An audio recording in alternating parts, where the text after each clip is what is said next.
God damn, Eli Brown. Look at that. Oh, Eli. Damn. What a track. What a track. So Eli Brown's pissing off all the techno underground heads by proving once again that you don't need complex shit going on. All you need is a good sound, catchy melody, good bass going, and you will kill it. Okay? So in today's video, I'm going to teach you guys how to make this lead. I'm going to show you guys what I consider it to be the pro technique touch to it that makes this saw sound more than just a saw. Because just like many of you guys, I heard the song and I was like, it's just a fucking saw, until I tried to remake it myself for Paradox Volume 6, not out yet. You know, and I take my sweet time, you know, with remakes because you guys are worth it, right? You guys are worth it. You guys support. I try my best for you guys. And in today's video, I'm going to break down what I think it's going to look very simple in nature and anyone's going to be able to do it, but really just makes this lead sound unique and different to everything else out there, okay? So let's get started by doing the scariest thing we can do as producers, and that is initializing the sound. Okay, and I also did a little bit of a practice run to make sure we're not all over the place. So we're going to start off with a saw. First thing I want to do is I want to add vibrato to the sound, okay? And this is something simple that you can do to a saw straight away that will make it sound better than the stock one. And that is going to be to drag an LFO to the fine. We're going to increase the amount of click. And this makes it so that the LFO, knob turner, is moving the fine for us. Now it's sounding a little too FL Studio-ish, so we're going to lower down the rate to around 116. We're still not ABABing, so let's lower it down even more. Now we're talking. We're going to lower down that rate just a tad bit. Now this is a cool technique whenever you want to add grit to a sound, whenever you want to make the sound kind of cry. You know, guitarists, they do some fancy stuff where they'll pull the string like this and then just pull up on it. But for us, in the synth world, things like this is what we're going to do in order to have a similar effect and show people what's up. Okay. From there, okay, we're going to go into oscillator C, and this is what I would consider the magic touch. And it took me a while to figure this out, believe it or not. And maybe some of you guys in the chat might have figured it out straight away.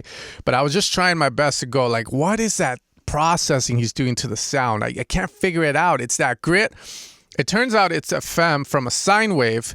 FM stands for FM, frequency modulation. However, it's not going to be frequency modulation like the one we see up here. It's going to be a form that's going to keep the integrity of the harmonics of the sound. That just means that we're going to alter the sound, but it's still going to stay in key as long as we don't go too crazy with it, okay? And we're going to go FM from C because we're in oscillator C. We have our sine here, and then we're going to add a bit of.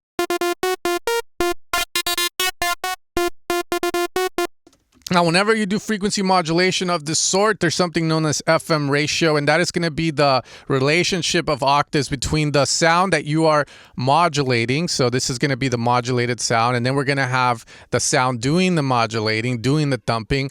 So if I lower this down by -1, we're increasing or decreasing the ratio.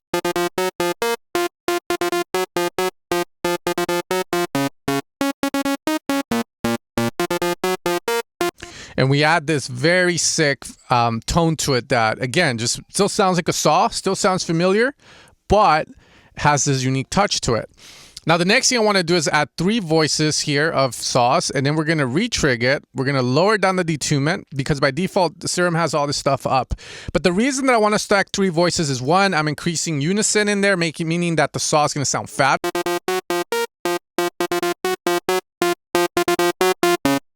Okay, you definitely don't want to go too overboard with it at times because without this round face down or aka reach, it can sound FL Studio-ish. So let's keep this at 1. Or sorry, at 3. Stack the saws, and then we can now move the phase to decide where we start. This just changes the tone very slightly, but once you start making bass lines and getting into phase relationships in the low end, then this is where this becomes very, very useful. Okay, now the reason we set up the 3 voice saw here is because now I can go into the unison settings by clicking here, and now I have a couple of options. The first one is I'm going to stack, so one or some of these new voices of the saws, because we're making 3 saws, 2 homies to be with us here in the battlefield. We're making it so that one of them or 2 of them get stacked up in octave.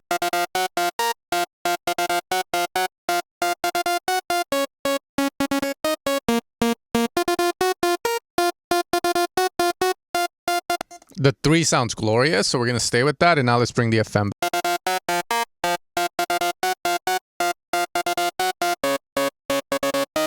Okay, from this LFO, let's add it to the sine wave, because anything we do to the sine wave will alter the way it influences the saw. So remember, all this sine wave is doing, it's frequency, it's FMing, frequency modulating. Man, that sounds kind of nasty, but frequency modulating this sound, which adds that grit. And because it's down an octave below this one, it's adding lower harmonics, versus if I go higher up,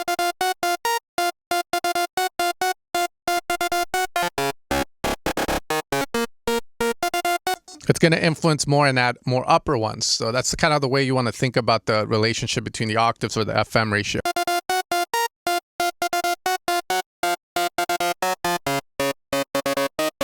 Okay, from there, it's time to apply a filter. Filters are built into synths to provide character and to allow us to shape the sound. We remove the high so that we can bring them back and reshape them in to create a pluck by lowering down the envelope 3 sustain, and the decay will come down. And now we're going to route that to our cut.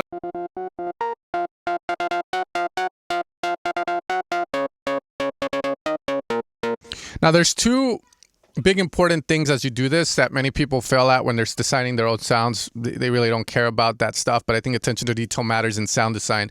Number 1, where the cutoff is going to be at. Number 2, how much are you opening up by? If the cutoff is pulled more back, by default, we're removing more high frequencies, more mid. So when we open the envelope up, it's going to be more drastic, more dramatic. However, let's say you don't want to lose the sound completely and have it sound plucky like this. You still want to maintain some presence, some dominance, and the cutoff should come up.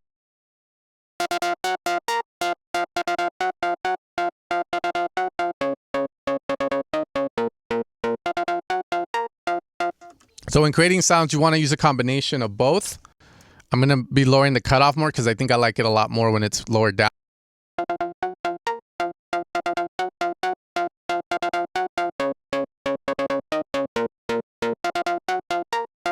Okay, now the next thing that really makes this lead shine is going to be the voicing that he's added. So at the bottom right of Serum 2, you're going to find your voicing section. Right, in it, we can turn the sound mono, which means only one note can be played.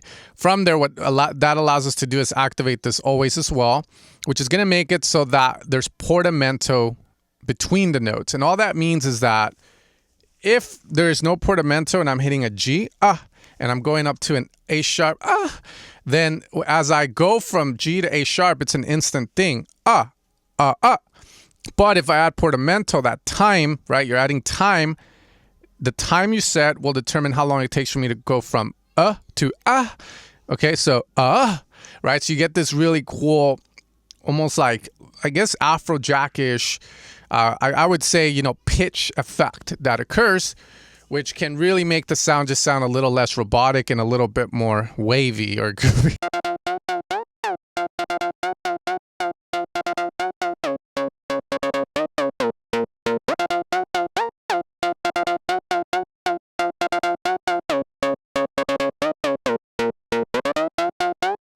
Okay, so higher amounts can sound a little FL Studio-ish, but lower amounts, mid, sounds Ableton as fuck. Really dope. From there, it's time to add effects, so we can add a bit of distortion and make the sound a little bit more expensive.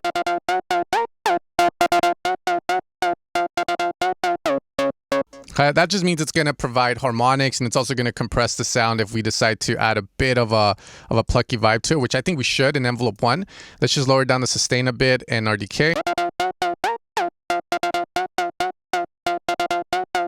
This technique allows us to push this drive further without sounding like FL Studio or Logic-ish.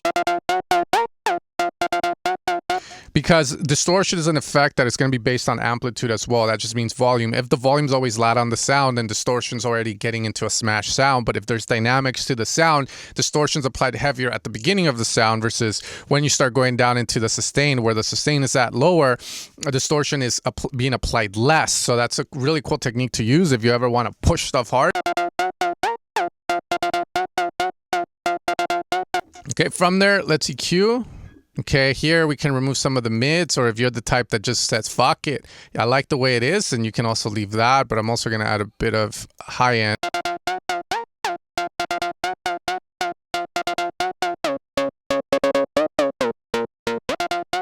With Serum, be careful because these values, you can move it a tad bit and you're already, it looks like you're decreasing by 0.5 dB, but you're actually decreasing by 2, so that's something to be careful with. From there, let's just add the standard reverb and delay that is provided to us. I'm not a huge fan of the ones from Serum, but hey, let it be.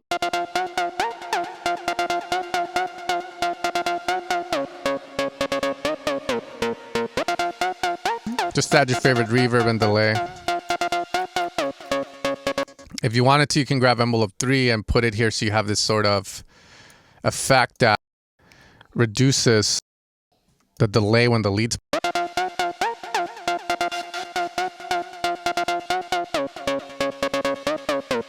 And that ducks the reverb for us because the mix will control the volume of the effect itself. Now from here, usually this is where I would kind of go, hell yeah, you know, I got the sound somewhat close enough to put my seal of approval. But at the same time, I always want to kind of add more to the sounds for you guys because you guys support my work, and and again, that means a lot to me. So I always try my best to kind of give you guys variations to the sound and allow the sound to climax or sound bigger. So let me show you how I would do that. So when I have this sound already, in my head, the sound is covering the mids, right? It's down the center. It's very gritty, right? So if I wanted to layer up on it, there's only a couple of options we have. The first one is going to be to either layer up in terms of octave range. So I can add another saw layer on top.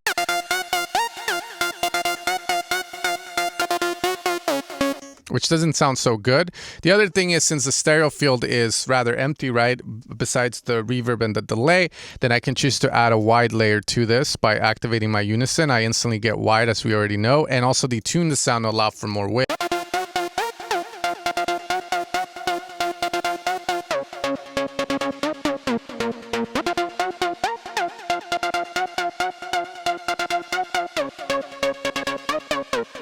So I can do that, and I can choose to keep it with a saw, but sometimes you can go with square.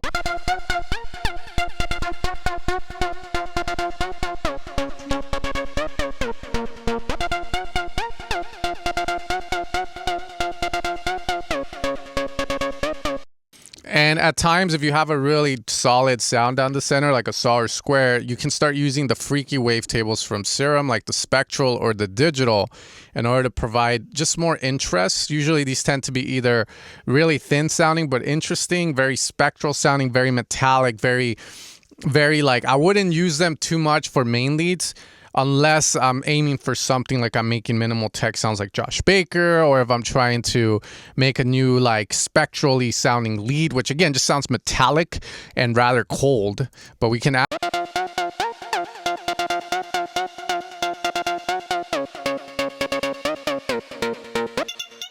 this layer, for example.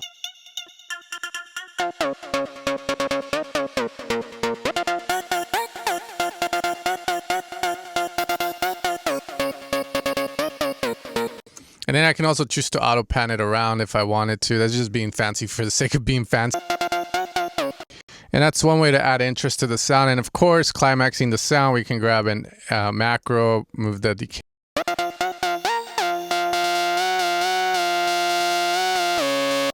And as we do that, you can add it to reverb, delay, and so forth in order to create a crescendo, which, I believe these are the things that separate standard producers from what I would call pro producers, or producers that impress other producers. So check it out. This is super cool because we can create a really cool.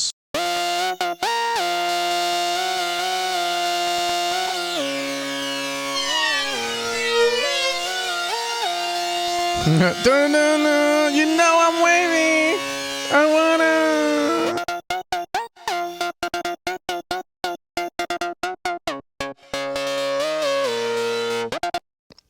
All right, so some really cool stuff there. If you guys enjoyed the sound, make sure to leave a comment.